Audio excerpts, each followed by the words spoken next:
Hi everyone, and welcome back to my channel. Today's video is going to be just a little bit different than my typical video, but don't worry, we will have some Dollar Tree DIYs. Today's video is sponsored by Hoover, and I will explain that a little bit later on. Now, if you're new to my channel and you love Dollar Tree DIYs as much as I do, and Farmhouse Decor, or any budget-friendly home decor DIYs, then I hope you'll click that subscribe button and the notification bell below this video. And if you enjoyed today's projects, please make sure to give me a thumbs up, leave a comment, and share with your friends. It really does help my channel.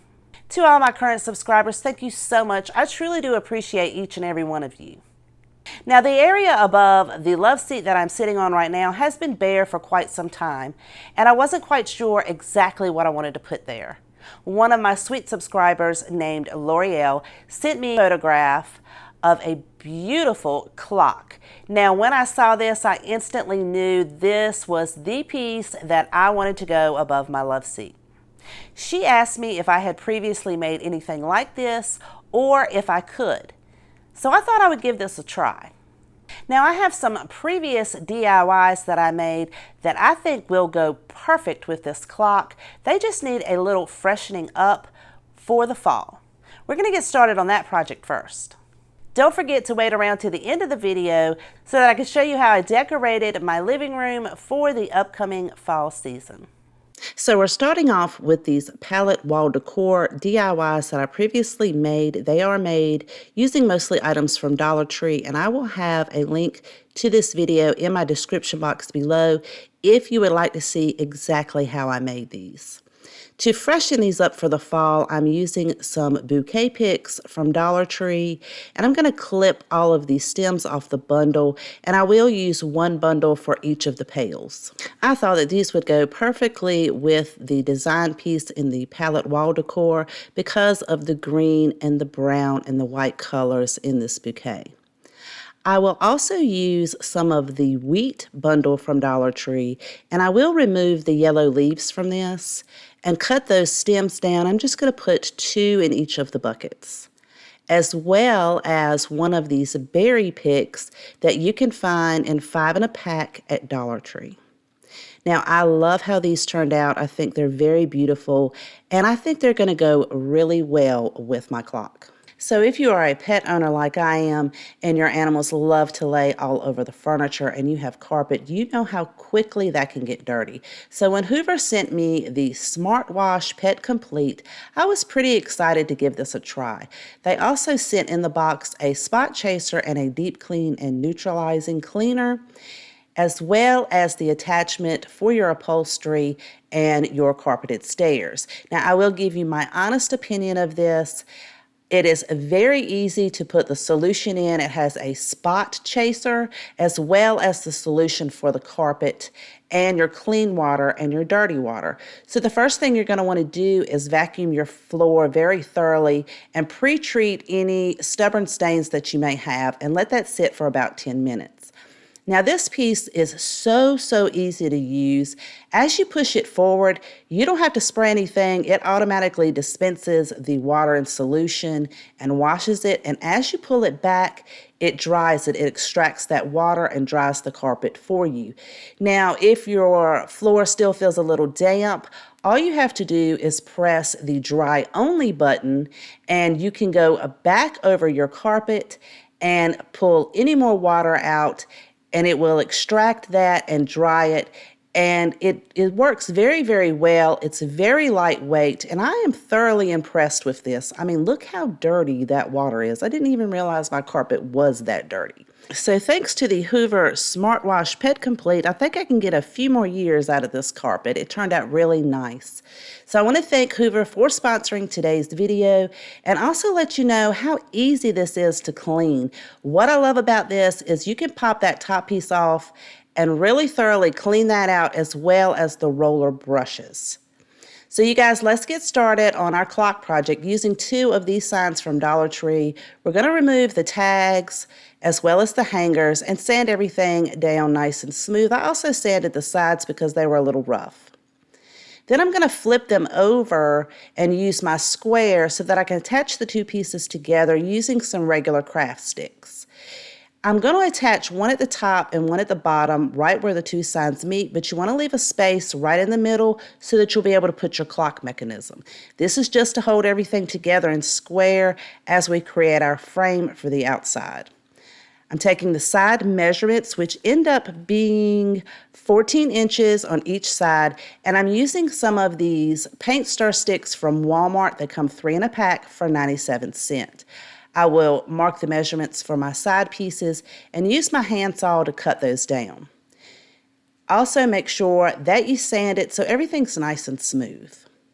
Now we can attach our side pieces to the sign, making sure that we line everything up to the outside edge. And I am attaching this with some E6000 as well as some hot glue. That hot glue is going to hold it in place until that E6000 sets up, and that's going to be your more permanent hold. I'll flip it around and use the same glue to attach the other side piece. Once those pieces are in place, I can take the measurements for my top and bottom, which end up being 15 inches. And I will cut those down and glue those in place as well. Now I can take my measurement for my centerpiece that's going to hold those two sides together in the seam, but also create the design for the frame for the clock. That was 11 1/8 of an inch. After I attach that, I'm going to find the center on the sides as well as in the middle so that when I measure and cut my pieces down for the two center pieces, which happen to be 6 3/4 of an inch, I will know exactly where to line those up so everything's nice, centered, and even. I'm using some of these paint stir sticks. They are the 12-inch ruler sticks that you can find at Lowe's, 10 in a pack for $1. I'm holding that up at an angle and just marking out where I need to make my cuts for the corners. And then I'm using my handheld miter shears, which you can find linked in my Amazon store below if you are interested, to cut those down. And then if I need to trim anything up, I can go back, trim that up, and make sure it is a nice snug fit. And I will cut 4 pieces for all of those 4 corners. Once I know that everything's going to fit properly, I can then attach that using my E6000 and hot glue, push everything into place nice and firmly, and because I like a very finished look, I'm going to use some wood filler to fill in any gaps or large spaces that I have, and let that dry, and then I can go over that with some sandpaper, and I'm just using some fine grit sandpaper to make sure I get everything very smooth and even. Then I can take my measurement for the center so that I can drill a hole, and I'm going to make sure that I prop my piece up on some blocks so I don't drill through my table. And you want to make sure that you have the diameter of the piece that you're going to be using for your clock mechanism. Now, I found this clock mechanism at Walmart for $4.97. The hands are way too small for the design that I need, but I do have an old clock that the mechanism did not work, but I took the hands off of. Now, of course, these are going to be way too large, so I need to cut those down. So if you have an old clock, you wouldn't even have to buy this. You could use the mechanism out of that. But because mine didn't work, I did have to purchase that for $5 at Walmart. I just held one of the pieces up to the other to kind of draw the design out. And then I used a pair of scissors and very, very carefully cut this out because it is metal and you don't want to cut yourself. Then I held that piece up to the smaller one to try to get a similar shape so that I could trace and cut that out as well. And once I had it looking exactly the way I wanted it to be, I could set that to the side for right now. I'm using these 3 brass wreath rings that you can find at Dollar Tree. I only need the 2 largest pieces. I am going to be spray painting this as well as the clock hands using my Krylon Fusion all-in-one in the color matte black.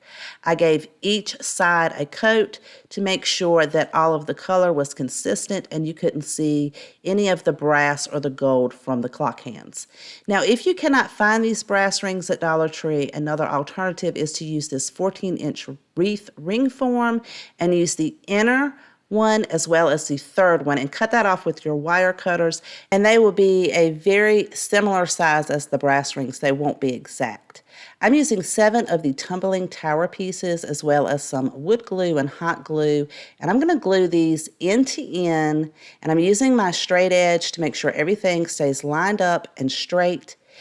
And I'm going to create 2 of these. So you're going to need 2 rows of 7, and I made sure that I wiped any of the excess glue off. I am also going to take 9 of the tumbling tower pieces and do the same thing and create 2 rows of 9. So you'll have 2 rows of 7 and 2 rows of 9.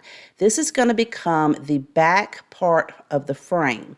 So because I need to put this on the back side, I'm going to take my box cutter and cut the end pieces of those craft sticks off so that I can attach this to the back of the sign.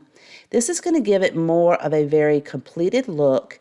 And you could definitely use some E6000. I think I just grabbed my wood glue because it was right there, but you would probably be better to use E6000. The wood glue worked perfectly fine for me, but again, whichever your preference is. I'm going to attach the top and bottom, and they're not going to fit exactly. I will have to go in and use my miter shears to cut some of the pieces off. So for the end piece, which was the 7 blocks, I did have to trim a tiny amount off to be able to fit that in and then attach that with the glue. And because I used the 9 pieces at the top and the bottom, when you flip that around, you're going to have a little bit of a space on the bottom 2 corners. And I just took an extra tumbling tower piece, cut those down to size, and glued those in place just using hot glue. Then I can attach my final piece. Not only is this going to create a beautiful frame, it is also going to give you some depth so that when you put your clock mechanism on the back, it will rest evenly on the wall. Again, because I like a finished look, I'm using some spackling to fill in the cracks on all of those tumbling tower pieces. Let that dry, and then again take some fine grit sandpaper and sand that down nice and smooth. And I did that for all 4 sides. Now you could certainly paint it any color you want to paint it. I'm going to paint it using some Waverly White chalk paint, and I like to start in the corners and get all of those fine lines first, and then I can come in and paint some of the larger sections. This did take 2 coats, and I painted this entire piece, including those outside edges, as well as the back part of the tumbling tower pieces, just in case you could see those. Now I am going to give mine a distressed look using my favorite gray chalk paint, which you can purchase at Hobby Lobby, and I also have that listed in my Amazon store. And once I get that to my desired look, I can then add my largest ring to the base of the clock. And I'm going to attach this using some E6000. And I only attached it in 4 spots where they're all raised. And I put a bead of the E6000, or a nice little strip of that, pressed it down in the glue, and then I wiped that excess off. You want to make sure you let that E6000 set up really good before you move on to adding anything else. So I do add the outside circle piece as well as the inside with the same method, and I did measure to make sure I had the same distance all the way around. And then you want to set something on there and completely let that dry. Now it held up really, really well, and I did let mine dry overnight. I'm using some of the metal numbers from Dollar Tree. Now I'm only going to use the 12, the 3, the 6, and the 9. And so I only needed 1 pack. But if you want to put all of the numbers on there, you need 4 packs. To give it a little bit of a rust look, I'm using some truffle chalk paint, and I am dry brushing around the edges of all of the numbers. You could completely skip this part, but I thought it would give it a nice rustic look. And once that dries, I can attach my numbers onto the metal part of the frame. I'm going to use E6000 to attach these on the top and bottom portion of the metal rings and let that set up. Now, for the 3 and the 9, you could put those sideways so that the top and bottom touch the metal rings, but I didn't particularly like that. I want mine going up and down, and since I'm going to put them up and down, they're not going to sit as high as the 12 and the 6. So to fix that, I'm going to use pieces of a regular popsicle stick and cut several tiny pieces down and then attach that to the back of the numbers using some hot glue so that I'll be able to raise that up.